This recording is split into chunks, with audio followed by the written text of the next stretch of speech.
ಇಂದಿನ ತರಗತಿಯಲ್ಲಿ ಏನು ಮಾಡಿದ್ವಿ, ಲೇಖನ ಚಿಹ್ನೆಗಳ ಬಗ್ಗೆ ತಿಳ್ಕೊಂಡಿದ್ವಿ ಹೌದಲ್ಲ.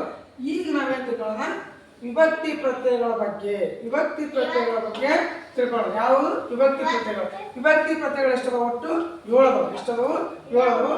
ಯಾವುದೇ ಒಂದು ವಾಕ್ಯವನ್ನು ನಾವು ಅರ್ಥಗರ್ಭಿತವಾಗಿ ಬಳಸಬೇಕಾದಾಗ ಈ ಎಲ್ಲ ಪ್ರತ್ಯಯಗಳನ್ನು ಬಳಸಿದಾಗ ಮಾತ್ರ ನಾವು ಅದು ಒಂದು ವಾಕ್ಯಕ್ಕೆ ಅರ್ಥಗರ್ಭಿತವಾದ ವಾಕ್ಯ ಅಂತ ಹೇಳ್ತೇವೆ, ಪದ ಅಂತ ಹೇಳ್ಕೊಳ್ತೀವಿ. ಈ 7 ವಿಭಕ್ತಿ ಪ್ರತ್ಯಯಗಳ ಬಗ್ಗೆ ನಾವು ಇವತ್ತು ತಿಳ್ಕೊಂಡು ಬಂದ್ರೆ ನಮಗೆ ಯಾವುದೇ ರೀತಿಯಾದ ವಾಕ್ಯಗಳನ್ನು ಪೂರ್ಣವಾಗಿ ಬರಿಬೋದು. ಇದು ನೋಡಿ, ಒಟ್ಟು 7 ವಿಭಕ್ತಿ ಪ್ರತ್ಯಯಗಳು ಎಷ್ಟದವು? 7 ವಿಭಕ್ತಿ ಪ್ರತ್ಯಯಗಳಾದವು. ಒಂದೇದು ಪ್ರಥಮ. ಪ್ರಥಮಕ್ಕೆ ಅಂತ ಕರಿತೀವಿ ನಾವು ಹೂ ಅಂತ ಕರಿತೀವಿ. ಏನ? ಪ್ರಥಮ ಹೂ, ದ್ವಿತೀಯ ಅನ್ನು, ತೃತೀಯ ಇಂದ, ಚತುರ್ಥಿ ಈಕೆ, ಪಂಚಮಿ ದಶೆಯಿಂದ, ಷಷ್ಠಿ ಸಪ್ತಮಿ ಅಲ್ಲಿ. ಈ ರೀತಿಯಾಗಿ ನಾವು 7 ವಿಭಕ್ತಿ ಪ್ರತ್ಯಯಗಳನ್ನು ಬಳಸಿ ಪದಗಳನ್ನು ರಚನೆ ಮಾಡಿ. ಉದಾಹರಣೆಗೆ ಯಾಕೆ ನೋಡ್ರಿ, ಪ್ರಥಮ ಆ ಹೂ, ಪ್ರಥಮ ಹೂ ರಾಮನು. ಏನು? ರಾಮನು ಹೂ ಅಂತಲ್ಲ ಹೂ. ದ್ವಿತೀಯ ಅನ್ನು ರಾಮನನ್ನು, ರಾಮನನ್ನು. ತೃತೀಯ ಇಂದ ರಾಮನಿಂದ, ಯಾರಿಂದ? ರಾಮನಿಂದ. ಚತುರ್ಥಿ ಗೆ ರಾಮನಿಗೆ, ರಾಮನಿಗೆ, ರಾಮನಿಗೆ, ರಾಮಕ್ಕನಿಗೆ, ಹಿಂಗಿಂತಲ್ಲ ಗೆ. ಪಂಚಮಿ ದಶೆಯಿಂದ ರಾಮನ ದಶೆಯಿಂದ, ಯಾವ ದಶೆಯಿಂದ? ರಾಮನ ದಶೆಯಿಂದ. ಷಷ್ಠಿ ರಾಮನ, ರಾಮನ. ಸಪ್ತಮಿ ಅಲ್ಲಿ ರಾಮನಲ್ಲಿ, ಯಾರಲ್ಲಿ? ರಾಮನಲ್ಲಿ. ಈ ರೀತಿಯಾಗಿ ಯಾವುದೇ ಒಂದು ಪದವನ್ನು ಬರೀಬೇಕಾದ್ರೆ ನಾವು ಈ 7 ವಿಭಕ್ತಿ ಪ್ರತ್ಯಯಗಳನ್ನು ಬಳಸಬಹುದು.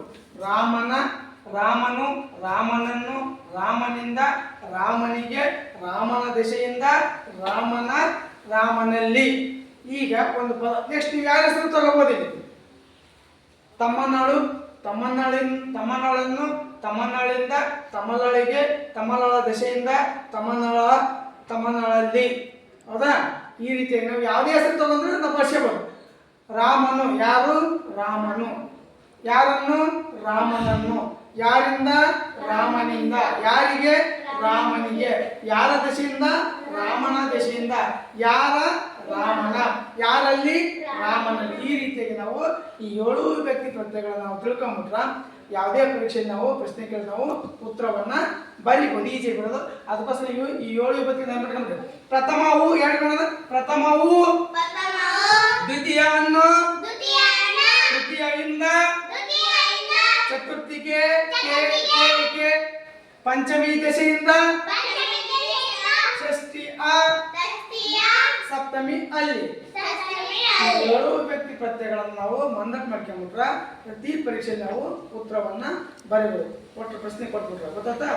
ಇಲ್ಲಿ ನಾವು ಇವತ್ತು ಲೇಖನ ಚಿಹ್ನೆಗಳು ಎಷ್ಟದವು? 8 ಅದಾವು. ಇನ್ನೂ ಜಾಸ್ತಿ ಅದಾವು. ನಮಗೆ ಇಂಪಾರ್ಟೆಂಟ್ ಎಷ್ಟು? 8. ನೆಕ್ಸ್ಟ್ ನಾವು ವಿಭಕ್ತಿ ಪ್ರತ್ಯಯಗಳು ಫಿಕ್ಸ್ 7. ಎಷ್ಟದವು ಇವು? 7.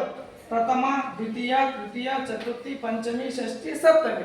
ಈ 7 ವಿಭಕ್ತಿ ಪ್ರತ್ಯಯಗಳು ನಾವು ಪ್ರತಿ ಒಂದು ಪದದಲ್ಲಿ ನಾವು ಅದನ್ನ ಬಳಸಬಹುದು ಗೊತ್ತಾ.